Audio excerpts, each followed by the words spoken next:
This episode of the Book of Very, Very Bad Things podcast has been brought to you by our sponsors at Sweet Cheetah Publicity. Sweet Cheetah is a PR collective that values people over profit. They put a different spin on public relations by working primarily with friends and using all profits to aid charitable organizations. With a roster that includes Jawbox, The New Amsterdams, Brainiac, Get Some, Funeral Date, Damien Dunn, and many more artists, record labels, and podcasts. Sweet Cheetah. That's a great PR cohort. You can find them on social media by simply searching Sweet Cheetah PR, and they'll be there. He's been Tim. I've been Peter, and Sweet Cheetah has been beautiful. It's so fucking weird that I get you and Blag within a couple week period. Oh, yeah. Under vastly dissimilar circumstances, mind you. Where was he? Was on the road, I'm guessing. He may have been. It looked like he was at home, but I wouldn't know what his home looks like. He looked comfortable, and there were records behind him.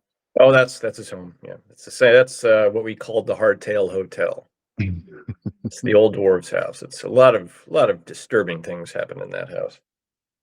Anything disturbing spiritual or just carnal? Carnal. The spiritual stuff didn't happen until years later for me, anyway. Which I find interesting because, for most of the people I know who are inclined of the left-hand path, kind of grew up in circumstances where the spiritual kind of was around them. Like myself, I grew up in a home that was very active, to put it very bluntly. In what? I thought it was. I thought I had a friend. You know what I'm saying? I thought I had an imaginary friend. His name was Bart, and this was not an imaginary individual. Right. At all. And that kind of got me interested, at least in the left-hand path. I landed on Gnosticism 35 years later. That's great. Gnosticism is fantastic. It's the most open spirituality I could possibly come across without because it's not didactic. I mean, not fully anyway. Right.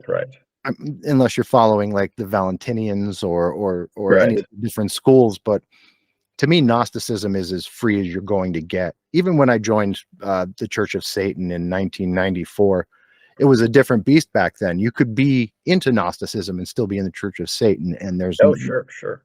They didn't butt heads. Then things after Dr. LeVay passed away, things changed dramatically. Yeah, well, as my buddy Boyd Rice said, it was really his organization, and once the head is gone, then the body dies, and the body has died. I can't even look at it anymore. It's horrible. Boyd, I had an imaginary friend too when I was a kid, but it wasn't it was never anything that spoke with me. But it really wasn't until when I started performing, as I talk about in the new book, when I started performing those Crowley rituals. It took a few years, and then I do 8th degree sex magic, which is masturbatory sex magic, and I did it constantly. The sex magic and the rituals every single day. In Atlanta, Georgia, I had this huge living room, and I was able to do Mark of the Beast ritual and Star Ruby. And it starts putting through ordeals if you enter the 93 current, which is the Crowleyan thelemic path. And boy, I went through some ordeals. And then what pulled me out of it was meeting the love of my life on the internet, which I mentioned in the book. And because I loved and respected her so much, after going through a few trials and tribulations, I decided I'm never going to drink again. This woman is it. This is who I'm supposed to be with, my soulmate, for lack of a better word. So ever since then, things started happening before I decided to sober up, but it really started kicking in once I did, which you'd think would be the other way around if it was all just, aspect of hallucination or my own imagination. But we definitely contacted entities, and the things that started occurring around us, especially around her, was phenomenal. And I've always been a Thelemite. I've been a Thelemite ever since I think I was 16, and I went to a record store in my hometown of Mill Valley, California, and there was an interview with Psychic TV, Mm-hmm. and there was a picture of Aleister Crowley, and something in me went, "What the fuck? Like, what is this?" And it just touched me. I mean, I'm sure if Crowley had been alive, he would like to have touched me too. Yeah, But absolutely. it touched me, and it was like really strangely, like I had no idea who this was. So I immediately went to the Mill Valley Library and found various books by Crowley, and then went to City Lights bookstore in San Francisco and found Magic and Theory and Practice. I didn't understand a fucking word of it, and that's what a lot of people say. Like Michael Staley, who was Kenneth Grant's right-hand man or left-hand path man. Yeah. He too told me he didn't understand a damn thing, and a lot of other people. You just don't understand. It's almost like you have to go through certain ordeals and trainings or whatnot if you're really serious to get to the place where it just all makes sense. And then it just makes perfect sense. But it takes a while, that's for sure. But I mean, I think Thelema is another element. It's a new Gnosticism, and Crowley did write the Gnostic Mass. But that's what's great about Gnosticism is it's just so open-ended. It really leaves it up to you to see what touches you the most. You decide what's most important to you and how you're going to proceed. But the Gnostics are amazing. I've been reading started reading all the books by Tobias Churton. Yeah. He's incredible. For a Thelemite, he's solid gold. I mean, he's written 5 or 6 books on Crowley and covering so many different areas of Crowley's life. There's the first one, spiritual biography that he wrote, or just Aleister Crowley, the biography.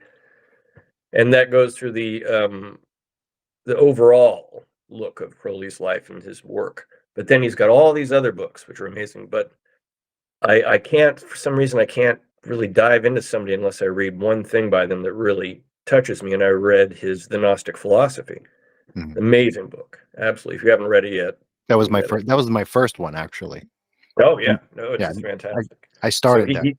Yeah, so he really inspired me just recently, and I've also recently decided I've got to crack the code of William Blake. So Churton wrote a book on William Blake. I believe it's called Jerusalem, which I'm going to read next after I'm done with the Crowley book. But once you have experiences like I've had in the last 10 years, you realize this shit's real. I mean, I always knew it was. Like, my instincts always told me there are preternatural intelligences. There are other things going on. There are more subtle energies and places that you can contact. But I always knew it. But once I started being with who I call KM in the book, once we got together and she started having experiences, and then I was a little hesitant because I was thinking, as I say in the book, this could be somebody put up to like do a put up job on me to freak me out. Somebody put this girl up to this because maybe I banged his girlfriend back in '92 in the back of the Dwarves van or something. I didn't know. Yeah. But then I got hit with that, what I describe in the book, the Kundalini experience in Denver. And that there was no doubting that. That was some real shit right there.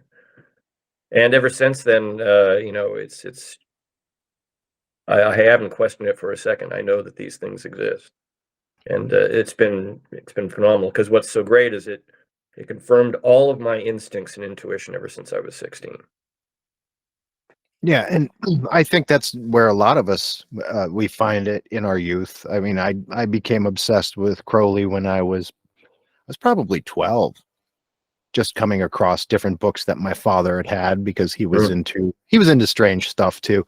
He's a really cool old Vietnam vet, way off his rocker. I miss him dearly, but Right. Vietnam vets are like that. They saw hell, they bring it home. Oh yes, they have. But something about the occult really for a Roman Catholic, it just mystified my old man, and I inherited that from him. It just so happened I inherited a lot of other things too from him. the drug and alcohol gene, Mhm. and whatever energy was around him that kind of followed him, I inherited that too, and that's what Sure. really kind of honed my attraction to it. Mhm, mhm. And I never get to talk about this shit. The only other time I've ever gotten even touch upon it is when my friend Adele Sudo came on, and he's basically a Gnostic as well. But I think people who are into Thelema or Gnosticism are so far and few between because it lacks that ceremony and didacticism that church proper, even the Church of Satan, has for people, because then Mhm. they're joiners, then there's fellowship. In this, Mhm, mhm. it's almost a lone wolf's dance. And that's sort of how and that's one reason why I like it so much. And Me too. I know Thelema is much more popular and it's become much larger than ever before. I mean, the 93 current is clearly kicking into overdrive on many different fronts. But there are more people into Crowley and Thelema than there ever have been. But it's interesting, yeah. I mean, I always hated the herd. I could never stand them. Once I started reading Nietzsche at an early age, I'm like, oh my God, this is me. And The Outsider by Colin Wilson at a young age. And when I was 12, I was like learning how to type because I wanted to be Hunter S. Thompson. That made my mother nervous. That made my mother really nervous.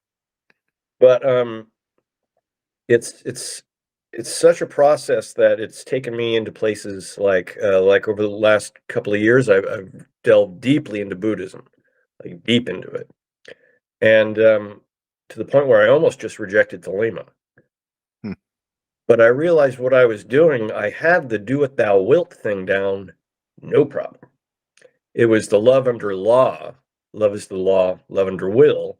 It was the Mhm. love part that I was really having a hard time with because I'd really just been an angry, pissed off son of a bitch my whole life, which is why punk rock kind of, saved me.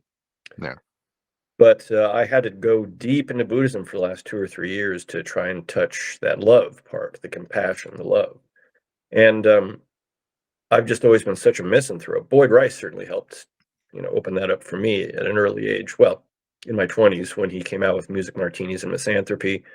To me, Yeah. that was just the greatest. I listened to that record over and over and over and over. Um, but I felt like I had reached a brick wall in my um, evolution with Thelema, and there was something I needed to do, and if you're really following your true will, you'll do it no matter what, and if you don't do it, then your life starts to kind of fall apart. Well, I started going deep into Buddhism, and this is what I've done. And only recently have I kind of come to a realization that I was doing that so I could touch into that compassion and that love. Um, and it's worked, and it really has. But this Thelemic path is like that, where you can't just follow others. You have to tap into your own, obviously your own star, your own true will, and just let it lead you where it wilt.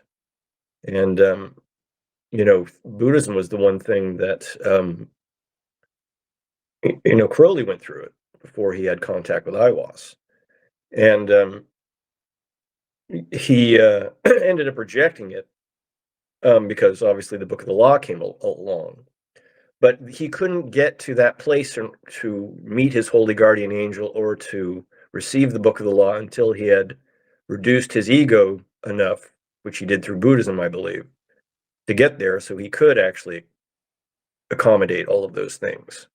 Iwas, the Book of the Law, and everything that came afterwards. So, I mean, you really do have to be a lone wolf with all this, I believe. Now, But, in order to meet your guardian angel, though, you can only do that like one of two ways: through what I would call gnosis or diabramelin working, if I'm not mistaken. Correct? um, no, because I found my true will. I've never done any of the Brahmalin stuff. All I did was every day, sometimes a few times a day, I'd meditate, which I still do every single day. I would do the Liber Regulus or Mark of the Beast ritual in Star Ruby. together in conjunction every single day. I still do Star Ruby every single day before I meditate. And it was just my will, I guess, because I was opening a door and something came in, and it's been here ever since. And KM still speaks to Iwas, and especially when, say, she's in the shower, it seems like running water is something that sort of opens her up to him. But I mean, when I did dive into Buddhism, even he, through her acting as a Thelemic oracle, she said he's delivered a message to you, and she texted it out to me, and it essentially said, "What are you doing, man?" I mean, this is a paraphrase. Obviously, this is not how Iwas talks. He's like, "What are you doing, man? Just follow your will. What are you just looking for comfort? What do you need?" And so when you've got the god of Thelema telling you, "Hey, dude, cut it out. What the fuck is this Buddhist shit?" You hear that, and still you're like, "Fuck you. I have to do this, man. I got to go through this." I think that's the real training for, at least in Thelema, for somebody that's really truly going to be sort of a Thelemic Superman, or whatever you want to call it. Mm-hmm. Because even if you're willing to go against the god that is supposedly, your mentor or what have you, if you're so willing to follow your true will, you'll even risk pissing off Satan, then you must be truly on the path. I mean, that's sort of how I've come to see it anyway. Now, when we talk about something like Satan, I mean, in Thelema, like in Gnosticism, Satan is very real. In Thelema, I'd always kind of assumed that Satan was more of a figurehead than anything else. Well, no, I mean, here's the difference between me and most Thelemites. I've accepted, like, my only real Thelemic mentor was a guy named Nemo Pandragon, who runs the site iwas.com. And he was friends with a fellow named James Beck. And James Beck, it's believed, was Aleister Crowley's incarnation after Crowley died. So really, it's not actually Crowley, but Iwas inhabited this other person. So it's not really you who reincarnates, it's your angel. Mm-hmm. And so Iwas incarnated into him, and he delivered for the world the Book of Codes, and all the other books. There's a bunch of other books that are on there. Iwas.com. And I started reading that about 2009, and then I started writing to the gentleman Nemo Pandragon, who was putting all of that up after James Beck had passed away in 2001. He decided this stuff is too important for Thelema, so he put it up on his website. And that's really when things kind of started kicking into overdrive and started setting me up for what ended up happening later with KM. And actually having the Kundalini experience I had in Denver, and then having her as an oracle, essentially. And so it says in the book, I believe it's in the Book of Codes, Iwas is speaking to James Beck and says, "Well, I am Satan. You didn't know that? I am him." If you read Crowley says Satan isn't the Satan of Judeo-Christianity, or more like how James Milton put it in his book Paradise Lost. Satan is more a lot more like Ra-Hu-Huit. He's a sun god. Mm-hmm. Crowley even said that, I think, when he took the stand for some trial. They said, do you worship Satan? He says, "No, I don't worship Satan. I worship the sun," because that's essentially what Satan is. He's a solar god. So I think he comes in many different forms. I think I think it goes back to the Yazidis. I think at least everything that my Scarlet Woman has told me and what she's intuited is that this is something that's ancient, ancient, ancient. He appeared in Egypt as Set. Mm-hmm. He appeared in Samaria as Ovis. He's appeared in many different forms, but he did reveal he revealed himself to me by giving KM all these numbers. When we were first, this is only through Facebook messages and all this shit. Yeah. She said, he wants me to give you these numbers. And I immediately knew what to do with them. I don't know how, but I knew what to do with them. So I took the numbers, looked at the correspondences in the Cabal of Crowley's Magic and Theory and Practice, Liber Alba, and figured out every tarot card that letter represented, and went to each tarot card in Crowley's Book of Thoth and started reading through it. And every single one, who has a starring walk-on for each description of each card, set. So he was essentially saying, yeah, I'm set. So that was fascinating, and which got me then to kind of look at, like, say, the Temple of Set and shit like that. Yeah.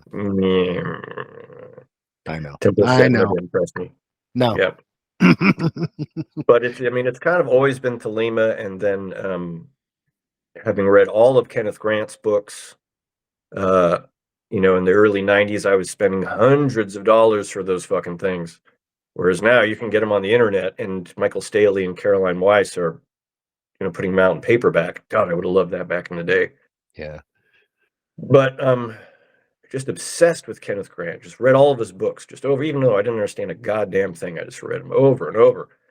In fact, I first time I came across him in Robert Anton Wilson's Cosmic Trigger, the name. And then when the Dwarves were in New York, me and Black took some acid and were like hanging out over by the Statue of Liberty, and somewhere like just off where the Statue of Liberty is, which is ironic. And found a bookstore, and there was Outside the Circles of Time by Kenneth Grant. And I'm like, oh, and it was only $8. $8. I mean, that book went for, right now, that book and that printing would be worth probably $3,000. But I just started reading it, hardly understood it, and just kept studying it and studying it and studying it. And then I got slow but sure, got all of his other books. And when I went through the last 10 years, when I've gone through everything that I did with KM and seeing, say, what menstrual magic, what effect it has on a person who can actually raise their kundalini, that's all in Kenneth Grant's books. It's all right there. He talks about all of it. I'm like, oh God, there it is. And I've been reading it, but I couldn't put it into context because I didn't see it. Right. But once KM had these experiences, I'm like, oh, that's what it is. And then I really started understanding why they call it the 93 current, because it's a current of energy. Yeah. And it affected me, but I was around her all the time. But when she'd go to work, people would get dizzy, they'd fall over. I mean, it was a current of energy that was affecting people, and we saw it. And, she's a very smart, intelligent, disciplined person, and since I quit drinking, I certainly am. So all of this is not just us imagining things. This is stuff that's really happening. So once I started having the actual experience with KM, and then going back to Kenneth Grant's books and then some of Crowley's, I realized, okay, well, this is real. So now I've got to dive in even stronger than I ever did before. And that current, I mean, I've experienced it, especially with one person in particular many, many years ago when I was in my early 20s. And legitimately, we would like take energy from everyone else in the room, to the point where we'd be at parties and people were falling asleep. Oh yeah, that's awesome. And it was a very palpable, very tangible like feeling, and she obviously didn't know what to make of it, because as a misanthrope, I would have loved that. Like, let's just put everybody to sleep so we can enjoy ourselves now. And that's what it was. I mean, we ended up using it to our advantage in a sexual manner, obviously. Yeah, right. But there, I know that it can be tapped into, but myself, with the exception of that time, I don't believe I've ever gotten to that point again. That singular experience with that energy. And of course, I'd known there was a name for it. I was a fan of Crowley. I was a fan of Current 93. I knew where the name came from, so I put that all together, but never got there again. Yeah, I mean, I'm just lucky. I don't think I'm lucky. I think it was destined. I mean, I was supposed to. Like in my book, I say, the chapter of one book is Doom or Destiny. You decide. But I think it was destiny to meet her and that I was supposed to tap into all of this, and because I've studied it for so long. But I really think it was doing all those rituals. And like I said, a Bromelain and all of that. See, I always kind of shied away from anything that wasn't written by Crowley in terms of magic. Mhm. Something intuitively just told me, why do I need to go back and do these rituals from the old eon? Yeah. This is the new eon. Let's tap into what's going on now instead of trying to. And I know they say, like everybody says in all their books, you really need to, for safety's sake or whatever, do the old eon rituals from the Golden Dawn and what have you. Yeah. And if that's how you feel, you should. That's what you should do. But something in me was just like, fuck that. Let's dive right in. I fuck safety. I haven't Yeah. lived, my whole life has been against safety. So why not continue that?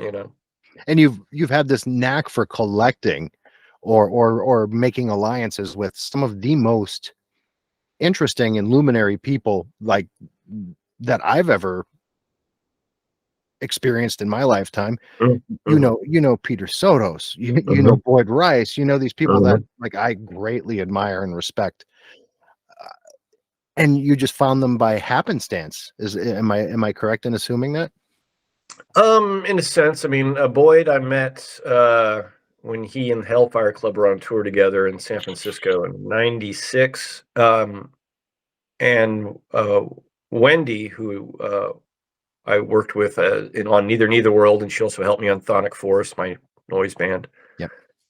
We had been putting out a magazine called Primal Chaos, and I think it started moving to online at that point, which was weird for such an early time. But whatever it was, I was supposed to interview him when he showed up, and I guess he had heard of the Dwarves and whatnot.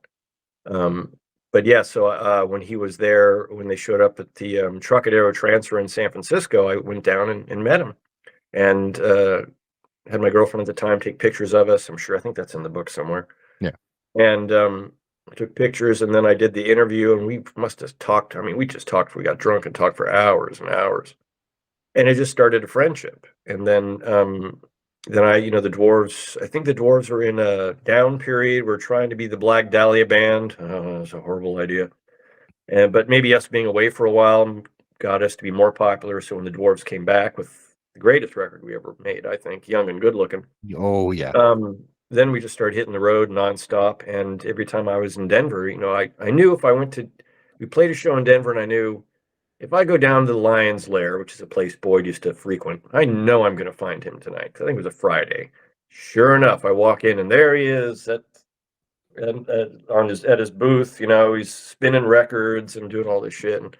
And that night we went off and partied. We went to some party, and of course I'm always looking for powder. And Mm, I think we got meth, but Boyd was pretty sure we got cocaine. But whatever it was, we snorted it up, and then we went back to his house. And I'm like in Boyd Rice's the bunker, yeah. going, I'm in Boyd Rice's house. Wow. So we just sat and got loaded until the sun rose. He showed me his ritual chamber, which he lived in the basement, but then there was a basement to the basement. That's where his ritual chamber was. And he had concocted some weird machine that shut off sparks, and it seemed like you could kill somebody. This is very hazy, but I do have a hazy memory of this. And then as we were coming back from the party to go to the bunker earlier, he had seen in the window what turned out to be, I think it was a dissection table, um, for human bodies. Yeah.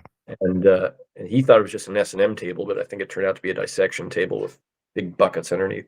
So we went and he purchased it, and he says, well, there goes this month's rent. And then ever since then, every time I was in town, we just get together and have a good time together. And then with Sotos, oh, it's so hazy. But we were I think, with my band, with Wendy, I was in Phoenix Thunderstone, and we were recording with Steve Albini in Chicago. Maybe we actually connected with Sotos earlier than that, because I think she contacted him because she wanted to interview him for Primal Chaos. And then he wrote her, I've been a fan of yours for years, which is weird. He's like, Mr. Noise Guy's been a fan of Neither World and Wendy. But yeah, he really liked her and respected her. So we just started this friendship. And then I think I first met him when Phoenix Thunderstone was in Chicago recording with Steve Albini, who had done some White House records the band Sodos was in. Yeah. And then he and I met, and it just immediately got along, immediately, just because we both drank like fish. Yeah. So that helped. And, I was so obsessed with everything written by the Marquis de Sade, and obviously he is too. Mm-hmm. And, but yeah, I mean, it wasn't just happenstance for either one of them. There was always a reason to get in touch with them. But yeah, those are two people, I feel lucky to have met. They're very interesting. And I got sort of an inside look at how they operate.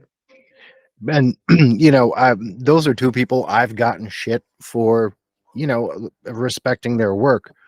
I think they're both massively misunderstood, like massively.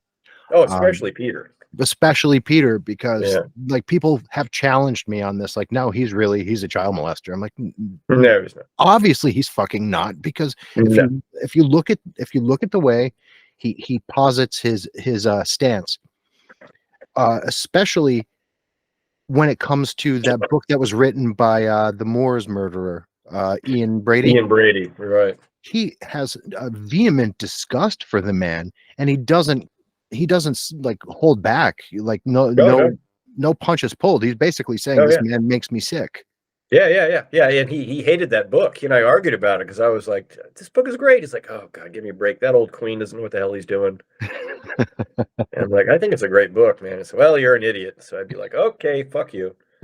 But I mean, that's just how he is. Sodos really has he's very interesting and complicated. And anytime he hears anybody try to describe him, it just sickens him, because everybody gets it wrong. He's just like, no, that's not how I think. You people are idiots. Mm-hmm. So he's really a conundrum. Probably that should be on his gravestone. Peter Conundrum Sodos. But the best people. I mean, his writing is just so, and I say in my book, I utilized his books, many of which were just given to me by him, and of course he wouldn't sign them. Of course not.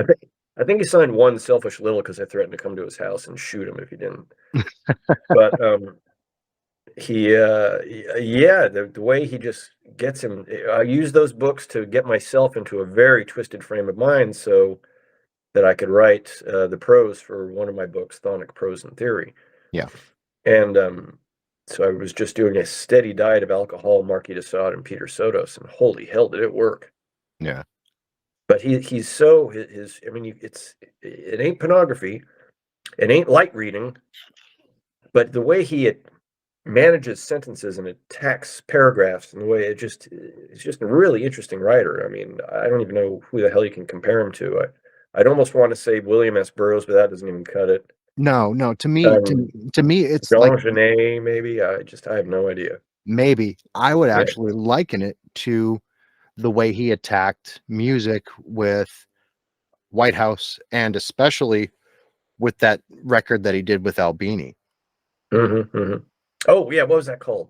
God, man, I own it, and I had a hard time getting it. Yeah, I can see it. I think he gave me a copy.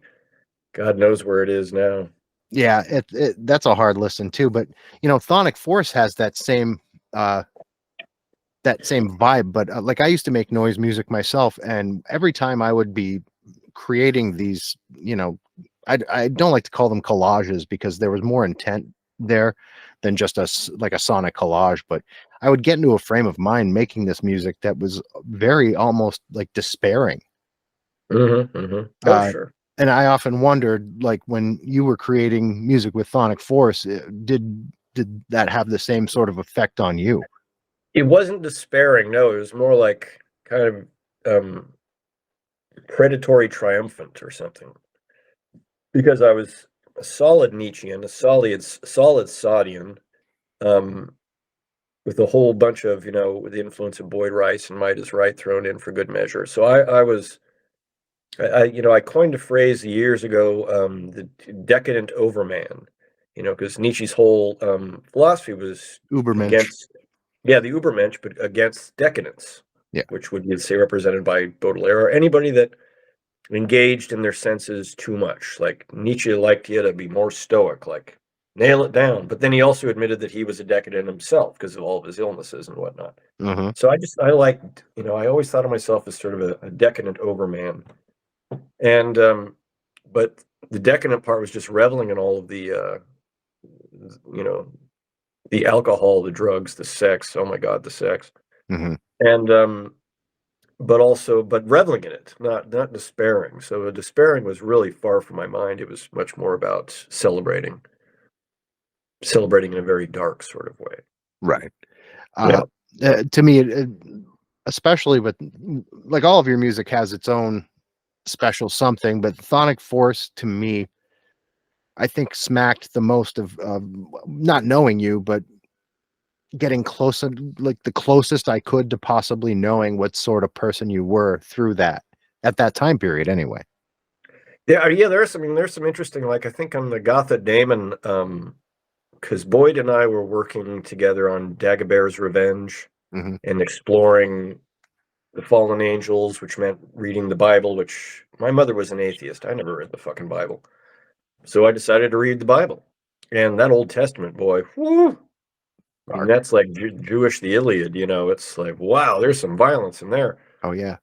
And so I was inspired by the Bible. So most of and a lot of Carl Jung, but most of what's inspired Agatha Daemon by Chthonic Force was the Bible. And especially like that song, King of the World, that came from somewhere.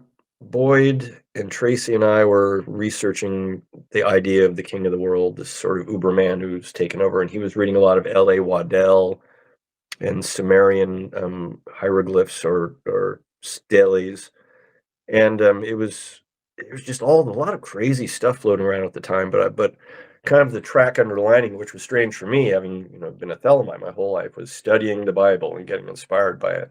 So a lot of that record was inspired by the Bible, whereas the first Chthonic Force record was just inspired by flat out Nietzsche and de Sade, Mm-hmm. which is pretty obvious. Yeah. That second record is probably the most immersive, one of the most immersive noise-based records I've ever heard. A friend of mine who's far more into that style of music than I ever had been, and I'm a massive fan of it. He had a hard time getting through it. There's something about that record. Has he ever listened to White House? Oh, he owns the entire White House discography. Oh, and he can get through White House, but he couldn't get through Agatha Daemon. Yeah, there's I guess there's something about that specific content that really rings true for him. He had a very difficult time with that record. Oh, really? Yeah, good. absolutely. No, I mean, not good, and I'm so glad it's hurting somebody. And good, it's good when you get put through ordeals because it means you're moving to something different. You're moving to something else. Yeah. I mean, that's obvious, and I think this book that you've written was even though you'd already gotten through it all by the time I guess you penned the book, it almost feels like writing it would be an ordeal as well because you have to kind of live it again. Oh yeah, no, it was tough. It was real tough, and to get myself out of that headspace, and because everything in my life is about KM. Like I just want, she's an oracle for Thelema, so I want her to be as comfortable and make her as happy as I possibly can. But part of being a high Thelemic initiate is you have to go through ordeals. And the ordeals are pretty fucking severe, the higher up you get in the initiatory scale. I'm way down at like Yasod at this point. Like I've barely gotten through what would be called the Ordeal X. Whereas she's dealing with, and if you read Nemo Pandragon, his site iwas.com in the Book of Codes, it reveals all of this to people that aren't familiar. But she's going through the final ordeal, Ordeal A, which is all ordeals in one. And it's brutal. I mean, so yeah, so writing that book, I really had to compartmentalize things because it would just tear me up writing the fucking thing. Yeah. And not only did I have to write it by hand first, then I had to type it into the computer, so I'm reliving it like twice and then over and over again while I'm trying to edit it. And I had to compartmentalize okay, that happened a while ago. It's bothering me now. I'll write this while she's at work, and I can just get it out of my system. Then I got to go out for like a jog for about an hour, to just sort of shake it all off, and then feel much better. And then, it was around that time too, and while I was writing it, I was doing a lot of Buddhist meditation. So it was definitely, it affected me in the sense that I really strove to be a better person because I had seen what a horrible person I'd been in the past. So, do you really think that what you had done though, from your youth and with the dwarves, up until the time where you shed all of that, does that make you a horrible person, or does that make you? No, just the period of time after I left the dwarves until about 10 years ago. Because what I did to my ex-wife and how I was treating other people, I mean, it's all in the book. Yeah. I was a drunken mess. I was in a high-speed truck going downhill with no brakes. I mean, it was insane, and anybody that got in my way got smashed. Yeah. People whose hearts I broke, because I was going through my midlife crisis or whatever the hell it was. And it ain't no normal midlife crisis. I mean, yeah, it was insane. I mean, and the drinking just never stopped. I mean, except when I went to rehab, 3 times in a row. Yeah. It just never stopped. It was morning, noon, and night. It was just go, go, go. And mix that with obsessed with sex, just needing sex from any place I could get it. How I treated people, I'm definitely feel ashamed of now during that period. Now with the dwarves, if you come to a dwarf show, you're entering the arena. Right. You know it. You know it. If at this point, well, even back then, if at this point you don't know what it's going to be about, then you should just turn around and get the fuck out. Yeah. But with that, it's like on stage and even off stage, you're putting on a show. And I was Vadge more 24/7 when I was on the road. And that to me, it's like people know what they're getting. So I don't want to hear your complaints. So that was more like celebration. I told Danny Bland, who was key in actually getting me to rehab and saving my life. He wrote the introduction to this book. Mhm. And he, it's like what he went through was amazing because he was going through what I was going through, but about, God, how many decades before? I mean, I guess it was in 92 or 93. He had to go to rehab. As soon as he got out of rehab, he joined the Dwarves. What the hell? Everybody was like, "What are you thinking, man?" But it was what he had to go through, and he's been sober ever since, and it was amazing. That was something that he really inspired me actually to get my shit together and whatnot. But I guess we all go through different things at different periods, and we have to follow through whatever we have to follow through. I'm sure I feel bad about how I treated people in those 10 years, but at the same time, I also know I wouldn't be the person I am now if I hadn't gone through all that. And But I this book, think I think there has to come a point for you where what you just said has to really ring true, because like that time machine's never going to come for us. You know what I mean? We're never going to be no, able to go no, you're back. going back. No. As much as, like, in the 12-step program, we get into amends and stuff like that, and that's great, Mhm. but you're never going to be able to undo it. And No. we all transgress. There's Oh, no sure. there's no getting around it. Mhm, mhm, But everything you're guilty of, I'm guilty of. So mhm, yeah, maybe mhm. I'm just saying that to try and forgive myself. Sure, sure. But I also don't think you would have. Not only would you not have fallen in love, and you wouldn't have ascended to this spiritual pinnacle had you not gone through those trials that are necessary in your belief system to get Mhm. there. Yeah, It's no all doubt. I hate to say planned, but it is. Yeah, I mean, I think well, in obviously in Thelema, you have the true will, and you need to follow your true will, otherwise everything's gonna fall apart. Yeah. So in that sense, your true will is planned. But if you start straying off that path, man, you're gonna run into some rocks. Yeah. And I was running into rocks there for about 14 years, I guess. I'm trying to remember how long it was. Because once I left the dwarves, I mean, it was just, you know. And I'm glad I didn't. I'm glad I did. I'm glad I didn't stay in the band because I wouldn't have been able to go off and do everything I've done. And God bless Blag for still sticking it out and fucking going out there every goddamn year on the road and doing this. It's just amazing. And he does it for the love of the music, And I love the music too, but I think I was doing it for the experiences, just the amazing experiences. And once that was over, I loved the ego boost, so I kept trying to relive the ego boost in various ways, and it wasn't working, man. Because you're not that anymore. You've left the band. You don't have the excuse now. You don't have an excuse to be an asshole, a drunken idiot anymore. Yeah. Now you're just a dude without a band, with a book that's barely selling, with a drinking problem, and you're just pissing people off left and right. So I strayed off that path, but it wasn't until I got in contact with KM that slowly but surely I started sliding back into my true will, and it's been like that ever since. Do you think there's going to be a space in this new version of yourself where you will continue to make music of some sort? Maybe. I know Wendy and I have discussed doing a new Chthonic Force that may or may not happen. She's just moved, and I just don't know if we have the time to actually do it. But who knows? Somewhere down the line we might. The one good thing about Chthonic Force, I kind of liken it to Coil. Um, they barely played live. Yeah. And they just got older and just kept on sort of evolving as a band. And Genesis Peorge from Psychic TV, Throbbing Gristle did the same.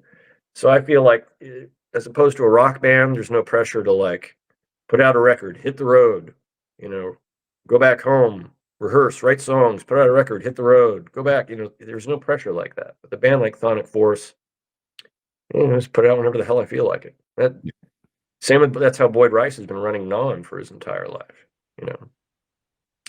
It's like one of his greatest records was God and Beast, and then he put out Receive the Flame, and then after that, it's a long time until he put out a record because it's like, just not feeling it, man. Yeah. All the little parts and pieces didn't come together. But then he put out that last one, and I feel like Chthonic Force is the same way. Like, if all the elements come together, yeah, sure, we'll put out another one. But if not, doesn't bother me. So part 3 of the book of this trilogy is in somewhere in the future. Is there anything else, like in a literary sense, that you've been working on that's going to come to light in the near future? Well, first I like within the coming weeks, I got to take a break because the writing, and I dealt with a horrible layout person for this book. Yeah. It was just a nightmare. I'm just putting all that aside. I'm like, I just want to relax for a little while, But I know, but just like what happened at the end of the first Dwarves book, before I started my second book, something's working around in the back of my brain, start to remember stories like, okay, who can I contact to get confirmation about this happening and that happening, blah, blah, blah. So that's, even though I'm saying I don't even want to think about it right now, something in the back of my brain is going, okay, let's get contact with guys you used to know in junior high school. All right, let's see where this began. How did this start? Talk to your sister. Let's see what she says. So it's all sort of germinating back there and percolating. Then after that, I mentioned in the new book that there's going to be a book about me and Cam's experiences with Lima and the 93 current, and that'll be called For the Love of the Serpent. Mm-hmm. And that's going to include all of our communications with Iwas, which are all right in that closet. I wrote them all down. She had to write them down because when she spoke during this oracle situation, you couldn't understand a damn word she was saying. So I was like, I just gave her the pen and pencil when it first started happening, or the pen and pad, and said, here, write this shit down. And she'd just be in a total trance. But then she would write it down. Then once she came out, then I would copy it in more legible form, and she would help me, like, no, that's that word. That's that word. So all of that is going to be included in For the Love of the Serpent. The story, a more detailed story about how that all transpired, is going to come out. There's going to be detailed explanations about how this actually operates, what Kenneth Grant and Crowley and others have said about, say, the menstrual rights, I mean, this is also percolating in the back of my brain, but there's a lot more to sort of hash out. But yeah, that'll be the next one after the final book of the trilogy. And then after that, I had a book that I wrote actually while we were in the middle of all this craziness over the last 10 years. I wrote a book called Demonic Love Under a Red Moon, which once we got to New Orleans, she's like, you need to write a book about all these experiences we're having. And I've been looking over Foucault's Fountain by, oh God, how's the guy's name? I have the book over here somewhere. But it was like a book that was inspired by Western magic, and Crowley's mentioned in there, and the Golden Dawn, and what have you. And I thought, well, instead of me having to actually get a job, maybe I can write this book and it'll be a bestseller. Oh yeah, that'll just happen overnight. But at least it inspired me to do it. So Demonic Love Under a Red Moon will be out eventually someday. And then other than that, the only other thing that's been sitting in my back of my brain for a while are the correspondences that me and Nemo Pandragon had. My Thelemic mentor. KM is still writing to him and still in communication with him, but I've sort of, once she appeared, I've sort of let those two, because she really needs more mentoring than I do at this point. But I've got huge 3 or 4 spiral notebooks of emails between he and I before I ever met KM, and then during the time that we met. And so I'd like someday to take that and turn that into a book about correspondence between he and I, because his take on Thelema and all of that it's amazing. I mean, I push everyone to go to aiwass.com, AIWASS.com. And if it touches you, then yeah, read through it. It's amazing, because he gave me a different perspective on Thelema than I'd ever had before. When I first came upon that site, I was like, what is this? Because it's purporting to be a new revelation from Aiwass and all this stuff. And all this happened like back in 1977 and what have you. But it really, that, and obviously Crowley's own works and then Kenneth Grant's works just have so inspired me. But it was really the mentorship of Nemo Pandragon that really, really helped me and really got me going and gave me a new and different perspective on Thelema and how it is. So there's a lot of correspondence between he and I over the period of 2009 to 2014, I guess it was. And then I sort of passed him over to KM. And but there's some fascinating stuff in there. So that's going to take a long time to go through that. Hundreds of pages of emails. I'm going to have to kind of winnow it down to like the best stuff. But that's, and unless I come up with something else, that'll be the last thing that I'll be publishing. But that's years in the future. And So right now I'm just concentrating on finishing the trilogy. So you're putting like sort of a moratorium on the end of your writing career? Well, I mean, if I line things up too much, then I'll just be so overwhelmed. I'll just curl up on the floor and start sucking my thumb. It's like, fuck. So I think my brain is just like, all right, dummy, just this and this and that, and then we'll see. It's like, okay, I can do that. So after that, who knows? So with all like within the confines of your own view of Thelema and the spiritual world, do you have an opinion on where these beings actually reside, or is it a dimensional thing, or Oh yeah. Oh yes. I mean, I started reading, when we were having these experiences, Cam and I started reading modern day physics, quantum physics, Mhm. all the different dimensions. And I'm like, well, yeah, that's what I've been experiencing for the last few years. So yeah, I know this exists. So yeah, it's a dimensional thing. These things, and I don't know if this is physics, but this is my own personal belief about these beings and whatnot, like Iwas and what have you, or Bobby Osna as he revealed himself to us. They vibrate at a different frequency. And that's what makes different That's what makes different dimensions, different frequencies. Now, a physicist might watch this and go, "What? No, that can't be. It's not." But that's just my intuition. They just vibrate at different frequencies. To me, that makes a ton Coming from a guy who took his GED and never graduated high school. So. Well, I mean, yeah, like dimensions, like we're finding out now that the gentleman who had come out and said that he was reverse engineering alien spacecraft, his name escapes me at the moment, but he said back in the 70s that gravity moves in waves. And every scientist on Earth was like, preposterous, wrong. We found out right. this past year. Now they're saying it. It's the truth. Well, I mean, when I was studying, I'm sorry, go ahead. But like, if you think about it, that's still based on waves. There's still like a sine wave to it. There's still a frequency to it. I mean, to me, it only makes sense that, the different dimensions are based upon frequency, like crystals and the like. People, we were kind of almost right when it came to things like that, because crystals, we know, have a radio frequency. Mm-hmm, mm-hmm. Sure. Yeah, I mean, there's crystal fueled radios or what have you. Yep. Again, just got my GED, so I never graduated high school, so I don't know. But yeah, I mean, some of the books that really fascinated me, like, during my period of really studying Buddhism, the Dalai Lama, the 14th Dalai Lama, the current Dalai Lama, man's a genius.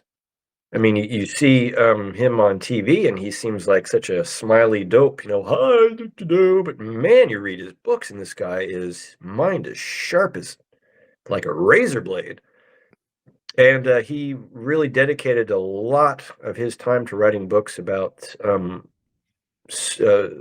findings of Buddhists all the way back to Buddha himself, 2,000, almost 600 years ago, to what physicists have been discovering just recently. Mm-hmm. And, you just have to look at that and go, well, wow. I mean, it's incredible. So it's always been true. And I always kind of felt it anyway. If you meditate enough and go deep enough inside of yourself, you go deep enough and quiet the ego and the conscious mind, you're going to tap into what is the basis of everything. And so many people say, oh, Buddhism is about nothingness. Nothing exists. It's pretty nihilistic. No, that's not what they're saying.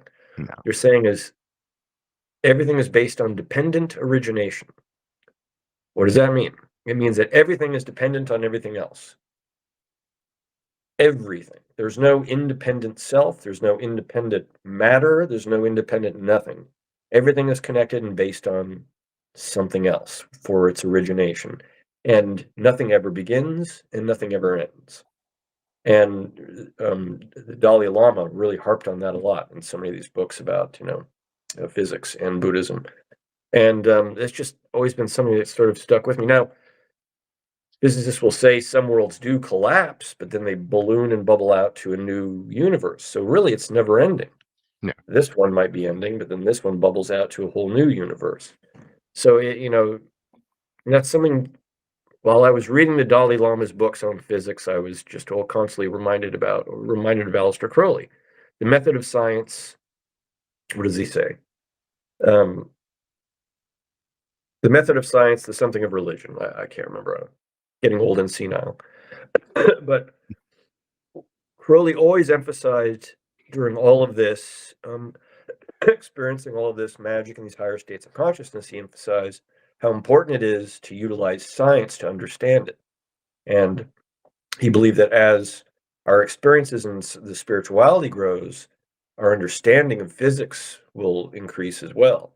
And if Crowley had been alive today, he'd be reading some of these books by, what's his name, Machu Kaku, I can't remember his name. It's been a few years since I read his books. But Crowley would have read those books and gone like, oh, yeah, that's how I contact Iwas. That's how all this has been happening. And so you just have to, that's one reason why I really felt Buddhism was really important for my future evolution, because I started reading these books by the Dalai Lama, and it just seemed like it was Crowley speaking from out of the past. Two completely different types of people, right. Obviously, Dalai Lama ain't snorting coke off hookers' tits or nothing.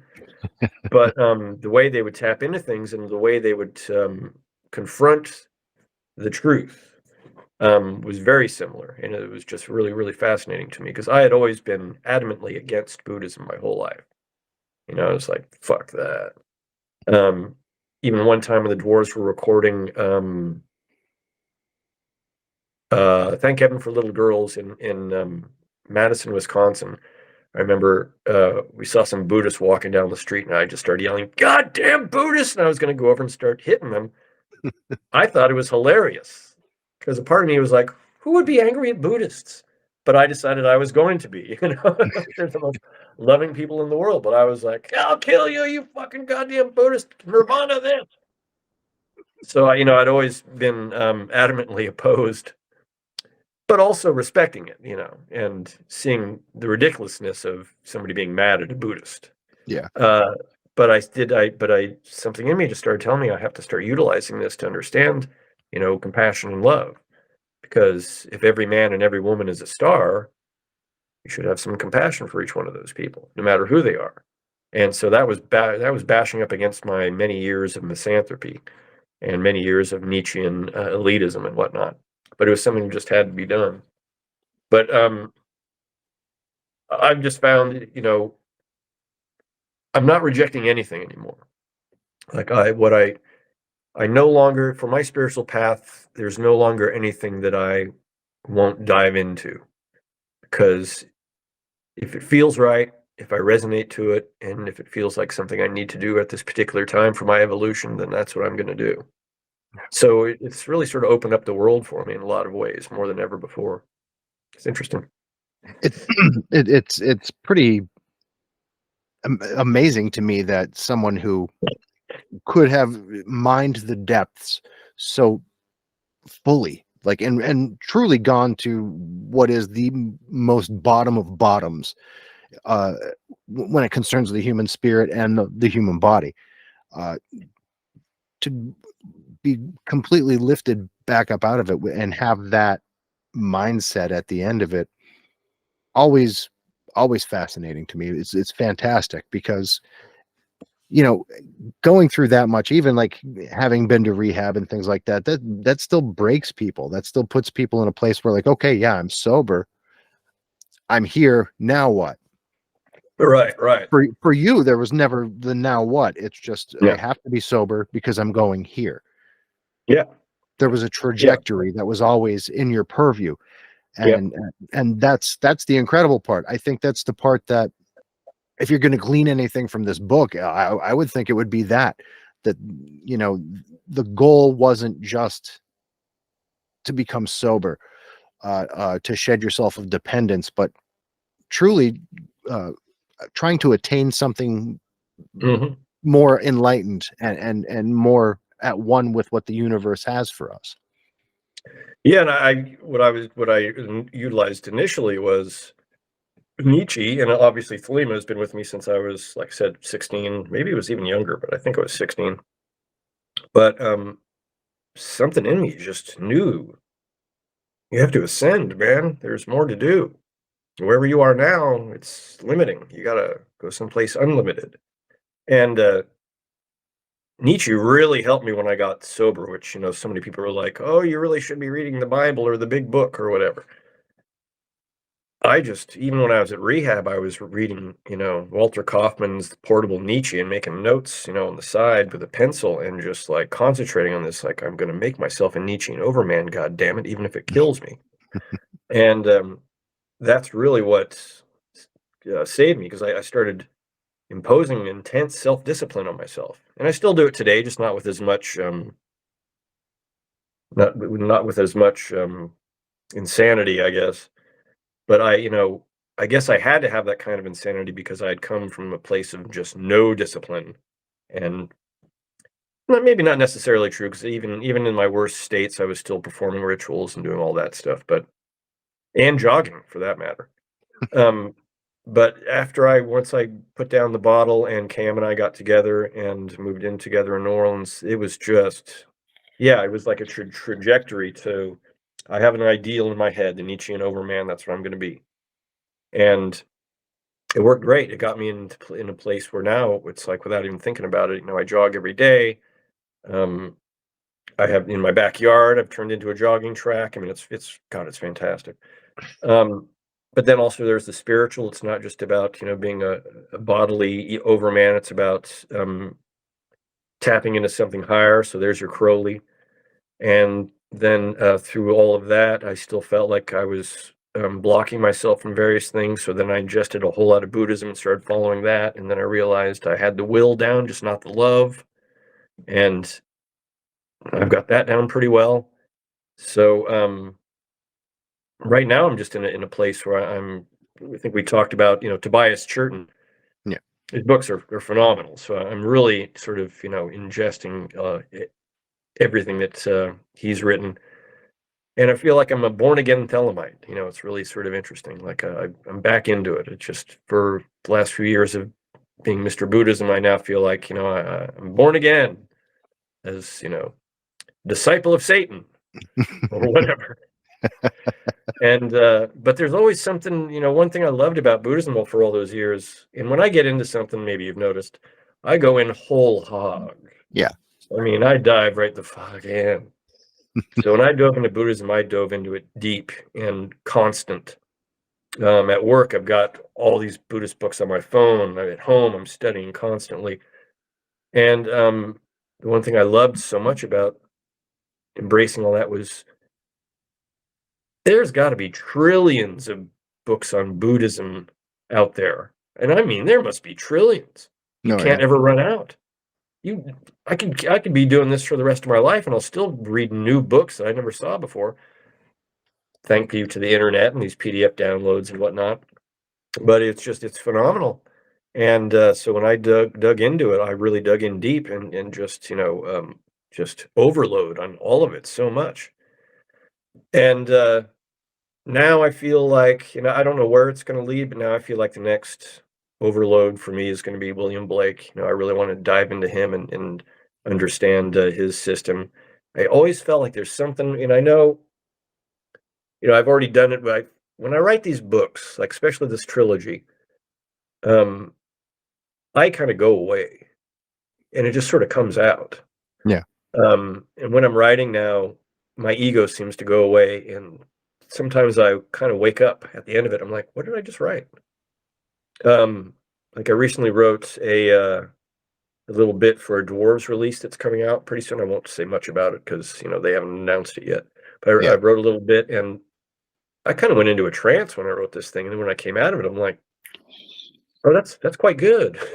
Who wrote that? And so I love the idea of the poet, the artist whose ego disappears and something else comes through him, like he's like Cam has been the oracle for what's been going on with us. Like I become sort of an oracle for probably my true self, and that's William Blake to me is always represented that. I mean, his ego had to disappear for all of this amazing stuff to come out, and so I want to really delve into him afterwards after I'm done with all of this, and really understand him. He's definitely one of the Gnostic saints. I believe Crowley mentions him as William Blake Yeah. as a Gnostic saint. So it's been somebody I've been wanting to embrace for years. But God, have you ever tried to read William Blake? I own everything William Blake has ever done. I reach different points in my life where I'm like, okay, I get it. And then I find that I've been completely wrong the entire time. Right. Especially when you consider the fact that Blake wasn't just writing. There's art involved. Like Art and there's engravings and all this shit. It's like whoa. Blake was the first king of all media, as it Right. were. He's the old Howard Stern. He was the first Howard Stern. He The did first Howard everything. Stern. he Yeah, legitimately. because I've been wanting to crack his code for years, and I just when I sit down and try to read it, it's like I know this is great and beautiful, but what the fuck? But And that's how I felt when I first started reading Crowley many, many, many, many years ago. So I know there's something more to. So I don't know. So I guess where I'm getting at with all this babbling is that I feel that William Blake and Gnosticism are going to sort of be the basis of a new launching pad for something else. And I'm not quite sure what. I have to ask this, and I ask it of every guest. It's the only question I ask every guest, but I think of all of my guests, your answer is probably the one I would love to hear most. And that is, what is it that you, Vadge, are most existentially terrified of? What is that deepest of dreads that you still foster? I'm not afraid of death. I'm not even really afraid of horrible violence. I guess the only thing I'd be afraid of is, say, getting Alzheimer's or having an extreme head wound where I'm just checked out. That's probably the only thing that terrifies me. Still being alive, but being sort of a vegetable. Loss of Like, self. I I can't go there. I'd be like, take me out, because no. And my mother was actually the same way. She told me, hey, if somebody, because my brother had gone off to college and then worked for IBM, and my sister went off and she passed the bar and she's an attorney and blah, blah, blah. So they were both off. And so me and my mother had spent a lot of time together. And she told me once, when it's my time to go, and she had me when she was 42, so she was getting old even when I was in my 20s and 30s. Hmm. So when it's my time to go, if something happens to me and I'm checked out, don't keep me on a machine. I don't want to be an asparagus hooked up to machines. Just get me out. So when it came time to do that, when the doctor asked us after I mentioned this in the book, when the doctor asked us after she had her stroke and she's hooked up to this machine, this breathing machine apparatus that was keeping her alive, they said, doctor took us into the room and he said to us, so do any of you know what her wishes were? Would she want to stay alive? Should we unplug her? What are your thoughts? And then both my brother and my sister looked at me like, I'm like, well, she always told me, if she's going to be a vegetable, take her out. Yeah. So I guess that's my worst fear. So if I'm going to be a vegetable, take me out. I'm done. But what's odd is I've never been afraid of death. Like something Me in me just neither. knows, big deal. We'll just Me move neither. on. That was never one of my fears. Never. Yeah. Like I want on my gravestone to say, Tim Madison lived 1967 to whenever, and then in quotation marks with an exclamation mark, next. Go again. That's one of the things that Crowley mentioned in I can't for the life of me. It might be in Magic and Theory and Practice. He has an amazing analogy, metaphor, whatever. He says that life is really just like a Punch and Judy show, and then you just get taken out, but then you pop back up. Yeah. And that's kind of what happens. Life is a Punch and Judy show. And if people get Punch and Judy, you're probably our age or definitely older. Yeah, but look it up on the internets, kids. Look it up on their interwebs. But yeah, you brought up something else that I kind of want to broach really quickly, because I'm 47, and 4 years ago, I had another child with my wife. So like when he's in his teens and 20s, I'm going to be elderly. How did that dynamic, being that your mother was in her 40s when she had you, how did that dynamic between she and yourself differ than that of maybe your older siblings? Well, my older siblings had my father. I'm not trying to be sexist, but straight up, this is in the 50s and 60s. Yeah. When they were growing up, my brother and my sister. So there was no screwing around. My dad was an amazing person. He did I had the in-laws over the other day, and I found my father's obituary online and just read it to them. Like, this is what he's done, 42 short years. And everybody was just sitting around the dinner table going, like, holy shit, no wonder this guy died at 42. I mean, talk about an overman, like, Jesus Christ. So I'm sure he was a no-nonsense kind of character, but everyone says he was a wonderful man, very much a saint. But there was no screwing around. My brother ended up becoming a world-renowned physicist who worked for IBM. My sister ended up becoming a defense attorney in San Francisco. She became widely known as the pit bull of San Francisco. I, on the other hand, joined a band whose first record I played on was called Blood, Guts, and Pussy. Yes. But, you know, everything I've carried on with that through all of that, you know, I've obviously followed my own path. And my mother just could not control me. Without my father there, who died when I was 5 months old, I just did whatever the fuck I wanted. You know, I ran away from home probably at 13, lived in squats and abandoned vehicles. But there was a scene, this is like between 1979 and 1983 or whatever. I mean, there was a punk rock scene. We had a tribe and we all hung out together. Yeah. And, you know, you go sleep, you know, in an abandoned house or at somebody else's house and get up and, you know, figure out a way to get loaded and go to see Black Flag or the Circle Jerks or TSOL or Wasted Youth. I mean, every night there was something to do. And so, but I pretty much just ran wild in the streets. Running, literally. running, literally.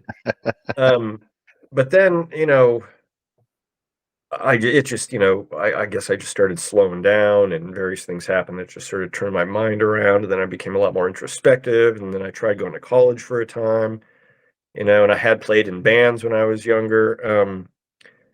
Then I just got a job at like this law firm and I was a clerk in the mailroom and I was just a schlub, you know, and I just thought, well, you know, I could do this for the rest of my life, work here until it's time to retire and die. And I was playing in bands, Sonic Brain Jam, and He Who Cannot Be Named had a band that we did together with his girlfriend called Gaping Wounds. I don't know if they've ever released any of that stuff. But then the Dwarves came along and Blag convinced me to join. And believe it or not, it's like early 88, mid 88, Blag had to talk me into joining the band. I'm like, I don't know, I'm pretty comfortable, you know. Dwarves had like Toolin' for Warm Teabag came out and horror stories. Yeah. And I loved Toolin' for Warm Teabag. I thought it was incredible. But I'm like, yeah, I got a pretty cushy life right now. Do I really want to change that? And then Blag comes in like Caesar or something. It's just like fills me up with all these ideas and like, you know, this glorious future and promising me also we'll do one record and then we'll tour and we'll break up. I'm like, oh, okay, well, sure. So how long will this last? Like a year? It's like, yeah. A dozen years later. Yep. One fucking day. But, you know, I wouldn't have had it any other way. There's so many weird dualities, though. You know, that you keep bringing up that kind of ride a concentric circle around my life and experiences, up to and including your first album with the Dwarves was my first album that I bought by the Dwarves. Oh, really? Yes. Okay. I was 15 years old. I go to the store, and why would I not want that? Young. Oh, hell yeah. Tits. There's tits. I'm already a hardcore kid at this point. I had been since I was like 12. Well, actually younger, because I went to see the Clash open for the Who with my dad when I was very young. Oh, wow. That would have been cool. Blew my whole fucking world open. Yeah, I'll bet. Yeah. But I'm looking at this record cover and I'm like, yeah, I want this. Of course I want this. Open my whole world up. But there's a very, very large chunk of my life that kind of would not have happened had the Vadge not existed. And I have to thank you for that, because you've been kind of like that one of the demons on my shoulder for that, and from 15 until 47, you know. Well, thank you. I have to say, there's a whole huge chunk of my life that would never have happened if Vadge had never existed. I created him, you know. Right. In later years, I don't know if I think about it so much today because they're just so fused, Tim Madison and Vadge. There was a time where I had to sort of do what what Alice Cooper did, where he had to say, there's Vincent Fournier and there's Alice Cooper, and there's time for Cooper, there's time for Alice, and there's time for Vincent, you know. And I had to kind of do that for a little while, even though it didn't particularly work. Vadge just took over my life completely, even after I'd left the band, which was very destructive. But yeah, I mean, I really have Blag to blame for all this. I mean, it's his fucking fault, bastard. But you never let go of the name. No, because I knew. I mean, I knew I had to. I knew I wanted to write, and I knew I had a lot of creative stuff. I've been writing ever since I was a teenager. You know, Henry Rollins and Hunter S. Thompson inspired me. Mhm. Hunter S. Thompson wrote, and Rollins put out these tiny little books. This is before he had, his publishing company. He put out these tiny little books that he had Xerox and he'd have at shows. Yeah. I'm like, I can do that. And I've been writing shit for years, so I just started putting that out. And I knew nobody's going to buy a book by Tim Madison, after 12 years as Vadge Moore. So I'm like, publish it as Vadge Moore, of course. And then it was, I put out Chthonic Prose and Theory, and I put out Malevolence. Neither one of them sold worth shit. And then I was doing various articles and like books for Michael Staley and Caroline Weiss, Kenneth Grant's people. Yeah. And various other things as well. But I'll just never forget watching The Dirt, Motley Crue, The Dirt, and kind of getting intimations of what Nikki Sixx's book was, And I watched it, and I'm like, well, fuck, the Dwarves lived like this, but we did it on a shoestring budget, Yeah. Well, if this guy could write this book, then fuck, why don't I write this book? And his book is like, what is The Dirt? It's like 500 pages long or something. Big. I'm like, Dwarves fans don't have the attention span for that. So I said, I'll just make it short and sweet, like a dwarf show. Yeah. I make it like a dwarf show. It's just like, get on, wreck a bunch of shit, fuck a bunch of people, get off and feed back and smoke, and that's it. And so I just started writing it. It just sort of started coming out.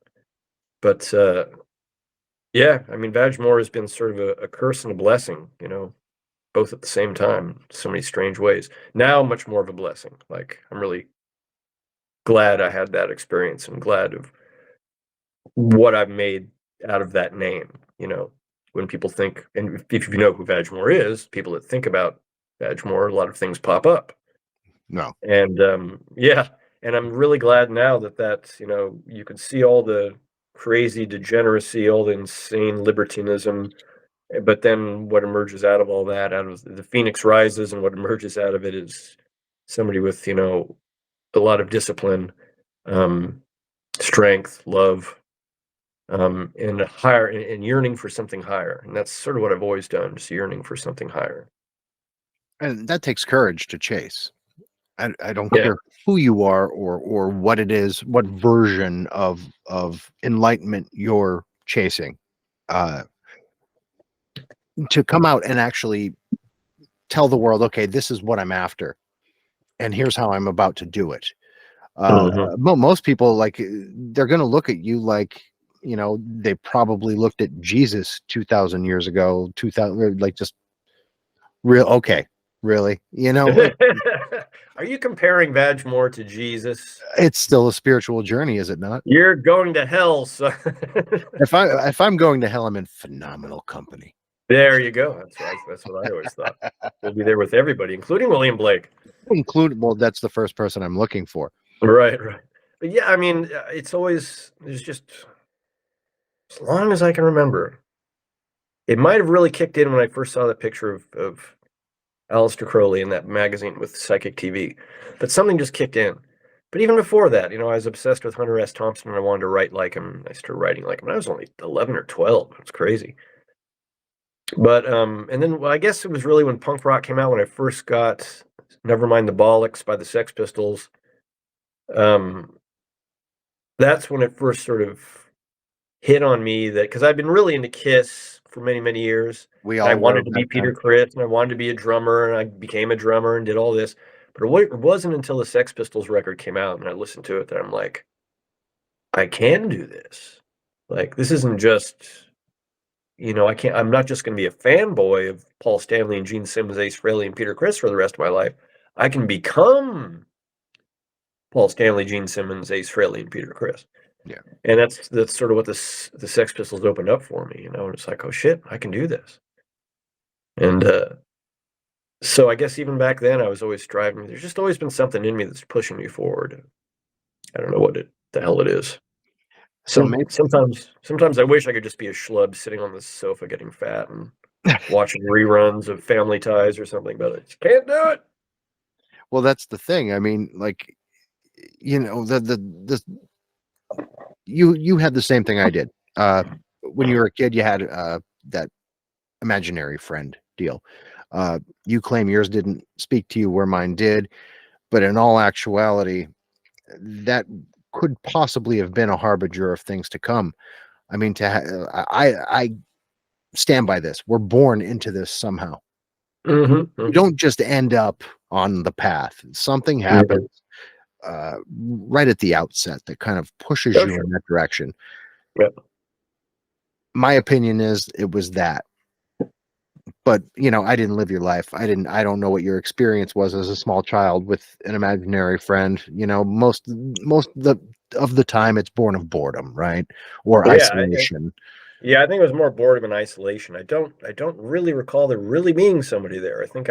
But who knows, when you're a kid, imagination and reality kind of blend together. They sort of bleed together, so it's hard to say.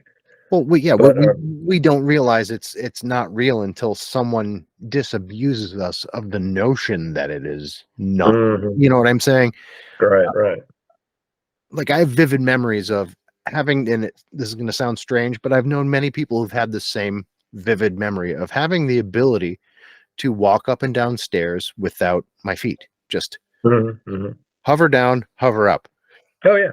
Was I was I really doing it? Who knows? But I'm also of the opinion that had my parents not told me you couldn't do that, maybe Mhm. I'd still be doing that. Who knows? It could have been sort of a taste of what is actually the astral travel, like your astral Yeah. body. And I definitely had an experience like that just before I joined the Dwarves. I remember I was living with this band, Sonic Brain Jam. We're living on Fell and Fillmore Street in San Francisco, and I was drinking like a fish, but also fucking like a demon. But I just remember one time lying in my room, and next thing I know, I'm out of my body. And next thing I'm bumping up against the ceiling like a balloon, and I'm sort of floating around. I'm like, what the hell is this? And I'm like, well, maybe I should try to get out the door and go outside, and maybe I can break into a beautiful lady's bedroom and watch her own dress. As soon as I started thinking about something material like that, it's just like I just came back into my body. But Yeah. for a good 15 minutes, I was just bouncing around in my bedroom like a balloon. It was really strange. I'll never forget that. So that might have been the beginning of something where something in me was going, it's time to wake up now. You got Mhm. things to do. Let's go.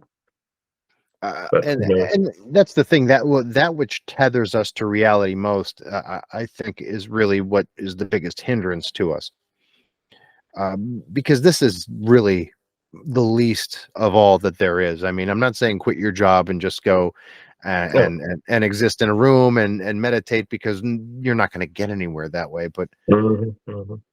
we have to mind more than just our day to day, our 9 to 5 job, and Oh, and yeah. and Oh, paying yeah. your bills and your taxes. There's Yeah.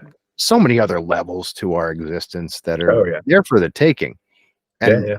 it's incredible that you're doing that at such a vast pace. Um, Obviously, you've had help, but it's inspiring. Well, thank you. Yeah, I mean, some people do decide to just get away from the world. Buddhist monks go into monasteries and spend many, many years studying and meditating and working hard. I mean, if you think Buddhists are just people that sit around on their asses and go home all day, man, no, severe discipline. And these people are, I mean, you just read about some of the Tibetan Buddhists and how they grew up as children. The Dalai Lama himself or Chogyam Trungpa, uh, severe discipline they were put through at a very early age, and then eventually having a breakthrough. So there's still avenues like that open up to people, but very few people have the ability to really go and do that. But those avenues are still open. But really, I think one thing I like about Tolima the most is that Crowley said, don't go away to a monastery, man. Don't maybe periodically go somewhere to meditate and tap into shit, but um, you got to live the world. You got to live out, you live your life and go out and live in the world. And you know, what was his a great quote of his? Uh, Something like count your blessings by your wounds or something like that. I'm getting so old I can't remember shit anymore. But it's something along those lines, like essentially, count how important your life has been by how many painful things you've had to endure.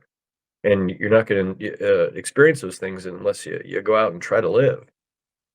And I sure as hell did that. I mean, Mm. especially touring with the band. You know, there was no net underneath us. You know, we were just 4 or 5 guys in a van, just driving around the country, either pissing people off or making people happy. You know, you never knew what was going to happen each night. But there was no safety net.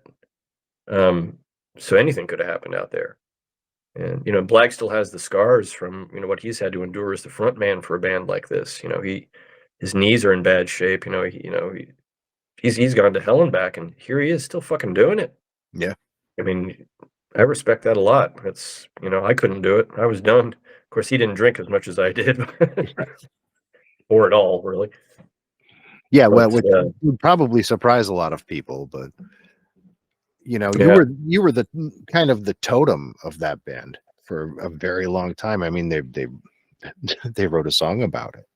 yeah. You know what I mean? And to this day, I was just talking to Blag. He says, I don't make a secret of it. Vadge is my favorite. Oh, I make no sweet. bones about it. You could listen to the interview. He Oh, plainly yeah. states it. Vadge is my favorite. I don't care who gets upset about it. That's just what Yeah. it is. You know, I think he wanted you in the band because you were the spirit of that band, for better or worse. Mhm, And I think for better, because as you'd said, you weren't doing it to be malicious. It was the show. It was mhm, mhm. the you were embodying that spirit of that band. Okay. Um, and now you're embodying the spirit of your writing and of your spirituality. And as I said before, it's very impressive. If I were to ask you to kind of sum up who Vagmore is now into a couple sentences for the listening audience, how would you go about doing that? You son of a bitch. Oh, Sum up Vag more in a few sentences. Oh, good God. Oh, good God. There we go. uh, always explore, always accelerate, always ascend. Never be, never rest on your laurels. Always reach for something better and something higher. That's kind of what I've been trying to do. Which, you know, having been at the very bottom wasn't so hard. But I mean, I guess that's kind of what I'm doing now, wherever this ascension is supposed to take me.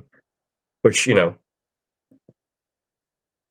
the path leads to only one thing, you know, at some point for all of us is death. yeah.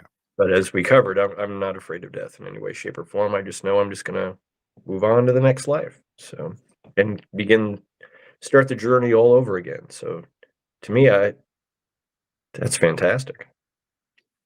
It's It's exactly what I want. it's comforting, Yeah, in a lot of ways. Yeah. and I think that's why I've never feared, you know, the idea of death. And being raised Roman Catholic maybe gave me a leg up in that, because you know the idea of you know the soul's quintessence was raised into me. It was born into me. You know, it Mhm, was mhm, taught to me from the very beginnings of my consciousness. Like, what this goes on. You know, this isn't mhm, all. mhm, There were many years where I doubted that, uh, mm. uh, to be certain, but you know, I just learned how to reapply it, and through Gnosticism, I kind of learned to integrate everything from Mhm. my previous life as a Catholic. Oh yeah, well, Gnosticism is good for that. That's for sure. Oh, See, my mother absolutely. was an atheist. My father was an Irish Catholic. No, I'm an So my Irish. brother and my sister got a little bit of that, but my mother was like, when I was a kid, I went out and I got up as high in the tree as I could, and I looked, and I didn't see no damn God. There ain't no God, so fuck it. That's how she got around all that. But yeah, like you explore, like I've always known that there is something more, and I've always known that, and maybe I'll reveal it in one of my upcoming books. I know who I'm fairly certain I know who I was in the past. and they were writers. But one thing that Buddhism has really helped me to study more and more is because Buddhists reject that there is like Crowley says, every man and every woman is a star, and the star carries on. Crowley's a poet. Yeah. So I think he was trying to poeticize something that's a little more complicated than that. I think the Buddhists actually understood it the best, and they said, there isn't really a self, but there are these aggregates and memories that carry on.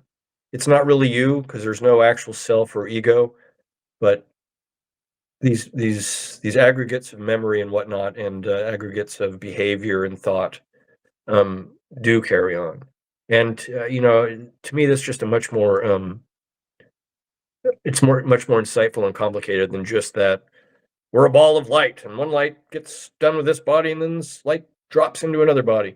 Yeah. Which may be, it could actually be how exactly it is, but I like the Buddhist idea of, a little more subtle than that. There are these aggregates of memories that carry on, and since it's called the mind stream for a reason. It's mind. It's a constant stream that permeates everything, and everything conscious experiences it.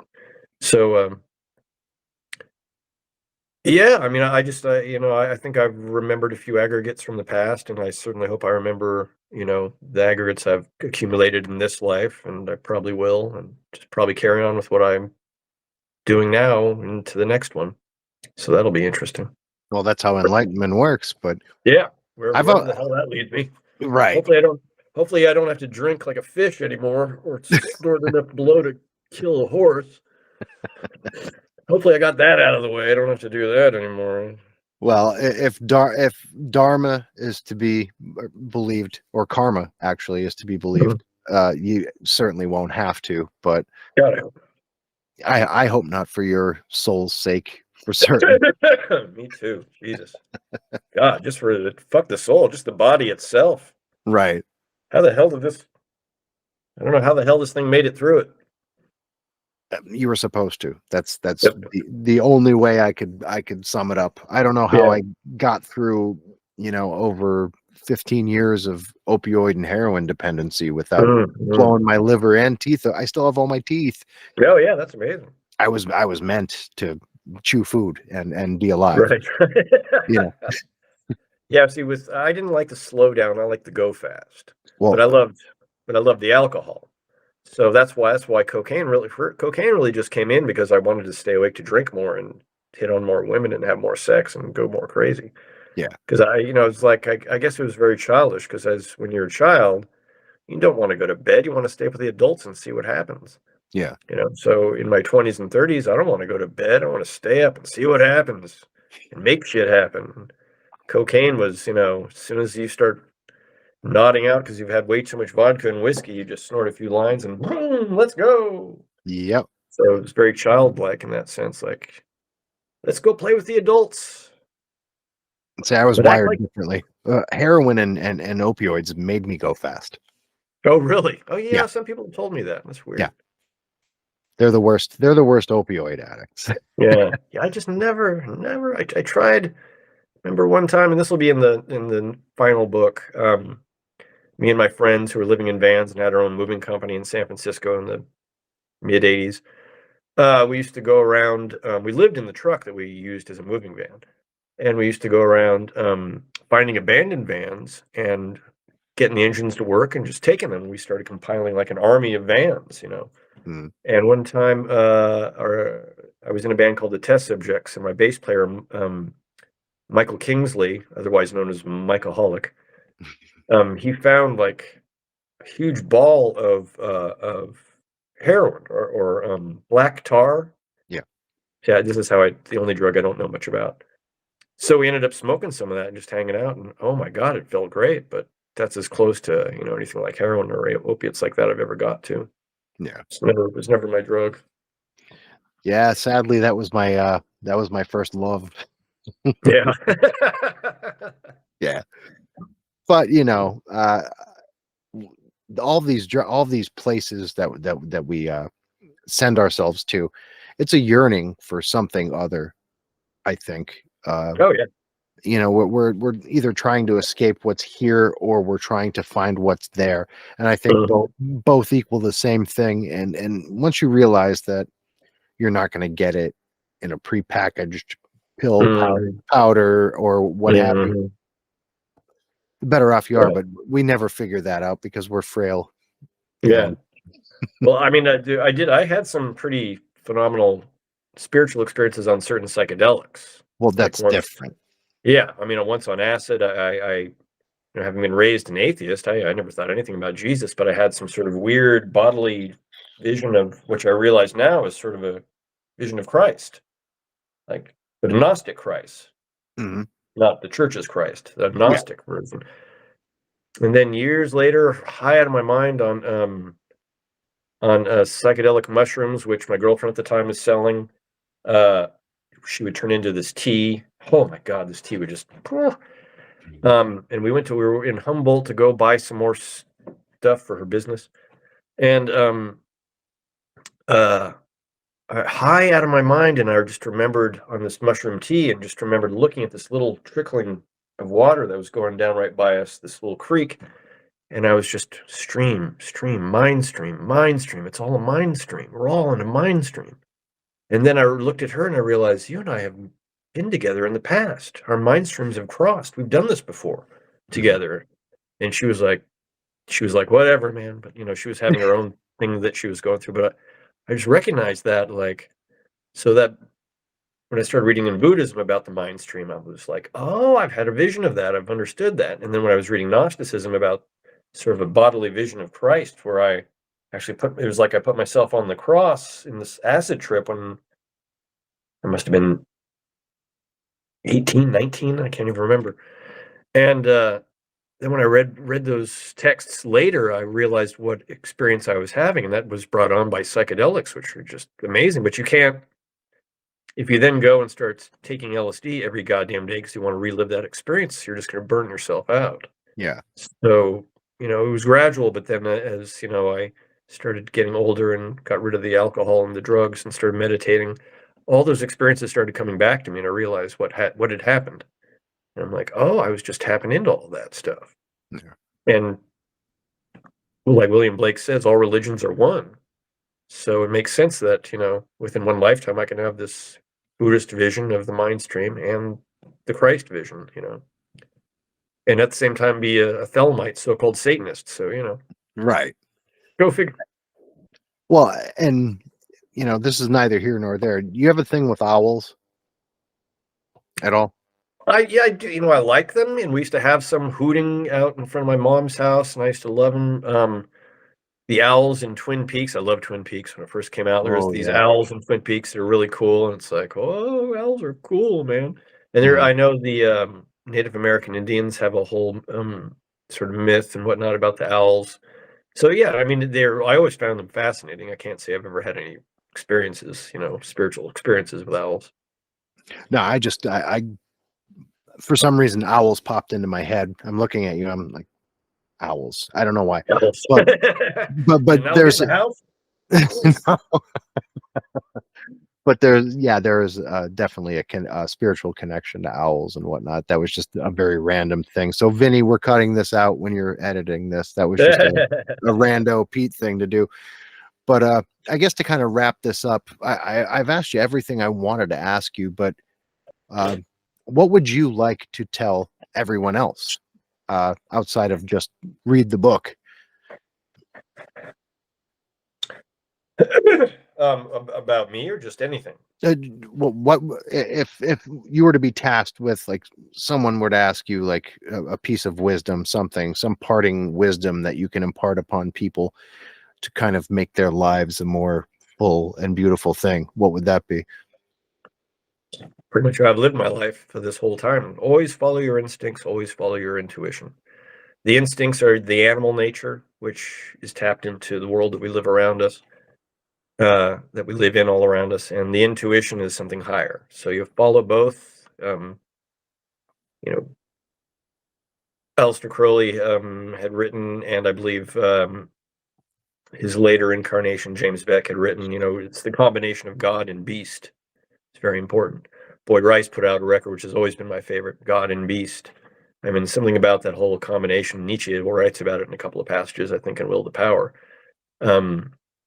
Always follow your animal instincts and your higher intuition. Put them together as God and Beast, and follow what you know to be true with those two things, and you'll probably turn out all right. No matter what kind of shit you might put yourself through. Listen, this has been a blast. Absolutely. I got more than I thought I would, and that's wonderful.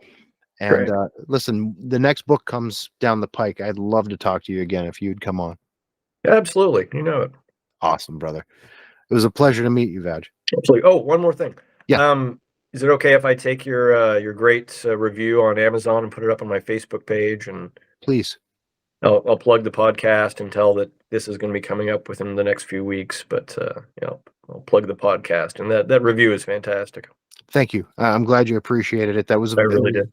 It was very in the moment and honest. Oh yeah.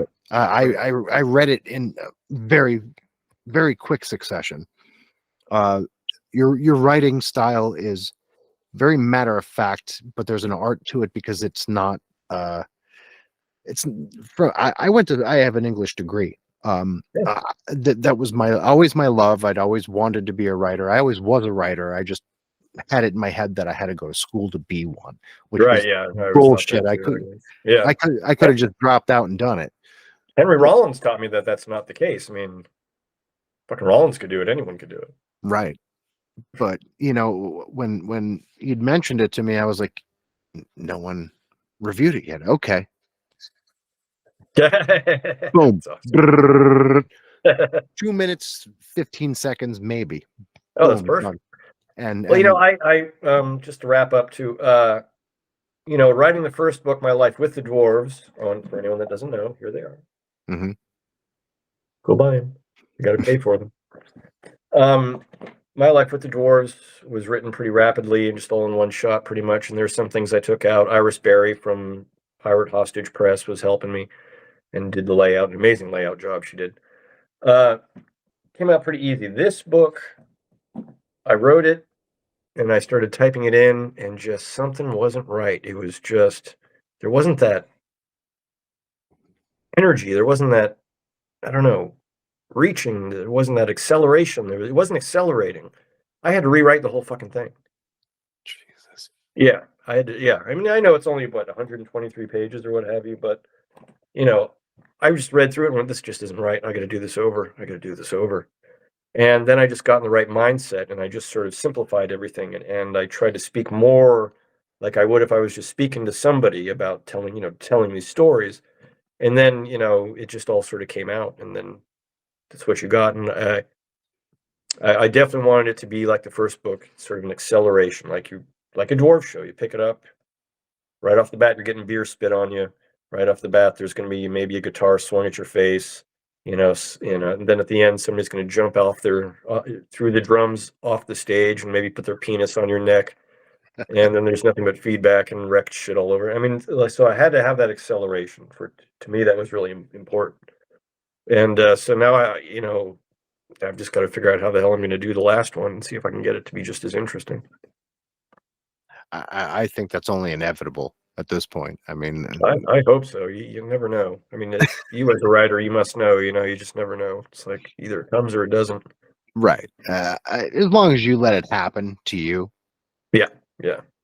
That's, you have it beaten. But these last two books, which are the first two of the trilogy, have been one hell of a ride.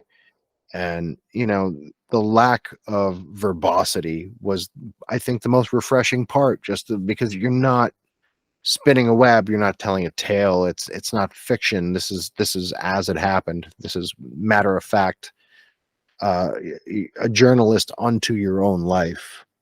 And that's sort of why it was true. It was too verbose when I first wrote the second one. It really was. And I just had to dumb it down. I don't know if dumbing it down is the right way to put it, but I just had to simplify and accelerate. So I had to rewrite the whole damn thing. And I'm actually, other than some problems with the layout, I'm pretty happy with it. And all that comes down to is, people, you have to open it up a little bit more than you would a normal paperback. Just Right. pry it Yeah, open a little bit more, and you're a little fine. bit more. You'll be fine. Kids love it. Yeah, of course they do. I'm sure some kids out there, some of the scenes in these books, they'll certainly be leaving a little stain. Sure, but at this point in society, you have seen worse on Oh, yeah. Instagram. You've Oh, you oh yeah. Yeah. this is just one human being experiencing life in a way that many haven't. Oh, yeah. Or and also in a way that many have too, because I did write this for those people who did struggle with drug and alcohol addiction, and I hope this helps them out. It did, and that recognition of a counterpart in that life's journey is always, it's to know that other people know that path and have gotten Mhm. past it is always a comfort. Oh yeah, no, it really is. Yeah, no, it's been a hell of a path, but I have to thank the people at New Perceptions in Northridge, California. The rehab I went to. Specifically Stanley Wilson, who, he passed away in the last year or so, but just amazing guy. I mean, he was just the soul of New Perceptions, and just him telling us those stories I relate in the book. About he and his buddies getting a bunch of crack and a bunch of AK-47s and kicking in the bank door and jumping up on the counter and, "Oh, you rich white motherfucker's gonna give me your money, I'm gonna blow you all away," and it's like, that's what kinda landed him in jail and eventually got him to go down the sober path, and people like that, his stories he didn't write books, but man, he was talking to people one-on-one at New Perceptions every single day, and huge inspiration for me.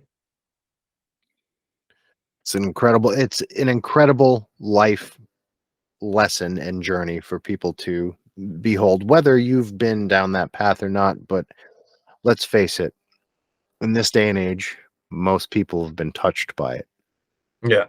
Oh, which yes. Yeah. which makes it prescient. Yeah, absolutely. Yeah. I mean, there's yeah, the drugs and alcohol, it started pretty much in the 60s, I guess, maybe a little bit in the 50s, but, it's certainly increased among our youth. But that's just for our civilization. I mean, there's been drugs and all sorts of things in every single civilization, but this particular one, which has almost no spiritual faculty to it whatsoever, where everything is just so consumerist materialism. I think Nicholas Schreck calls it hyper commercialism, hyper Mhm. capitalism. That describes it perfectly because there is something hyper about it, and there's just no there. There's no real soul. There's no spirituality, and so people are just spinning out of control amongst all this shit. So if you spin out of control and you can take a break and find a foothold, there's a lot of things from the ancient past and the not so ancient past that can help you out. People have been utilizing religion and spirituality ever since day one. So do it. Absolutely. And on that note, I will bid you good evening. Thank you so much for all of the wisdom and beautiful words, my friend. Sure. Well, thank you very much, and I really appreciate it. Thanks a lot, Peter. Talk to you soon. Absolutely.